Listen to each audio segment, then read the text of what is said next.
നവീകരണത്തിന് ശേഷം ദേശീയപാതയിൽ കോതമംഗലം നേര്യമംഗലം റോഡ് അപകട മേഖലയായി. ഇവിടെ അപകടങ്ങൾ നിത്യസംഭവമാണ്. വെള്ളിയാഴ്ച രാവിലെ നെല്ലിമറ്റം മില്ലുംപടിയിൽ കാറും മിനി വാനും കൂട്ടിയിടിച്ച് 8 പേർക്ക് പരിക്കേറ്റിട്ടുണ്ട്.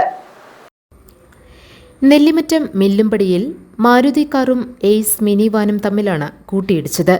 അടിമാലി ഭാഗത്തു നിന്നും വന്ന മാരുതി കാർ എതിരെ വന്ന വാനുമായി കൂട്ടിയിടിക്കുകയായിരുന്നു. 2 വാഹനങ്ങളിലുണ്ടായിരുന്നവർക്കും പരിക്കേറ്റു. പൂർണ്ണമായി തകർന്ന കാറിൽ നിന്ന് ഓടിക്കൂടിയ നാട്ടുകാർ ഏറെ ബുദ്ധിമുട്ടിയാണ് യാത്രക്കാരെ പുറത്തെടുത്തത്.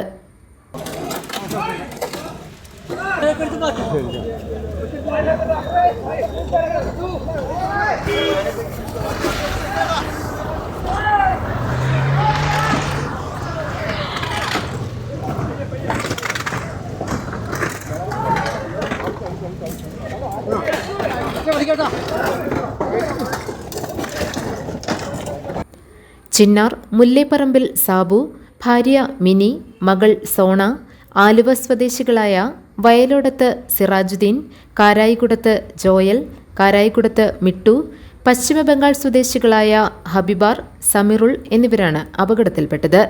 ഇവരെ കോതമംഗലം മാർ ബസേലിയോസ് ആശുപത്രിയിൽ പ്രവേശിപ്പിച്ചു.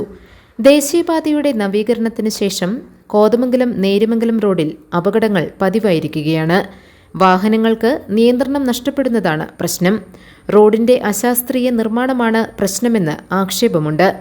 വാഹനങ്ങളുടെ അമിത വേഗതയാണ് മറ്റൊരു കാരണം. GTV news, Kavalangad.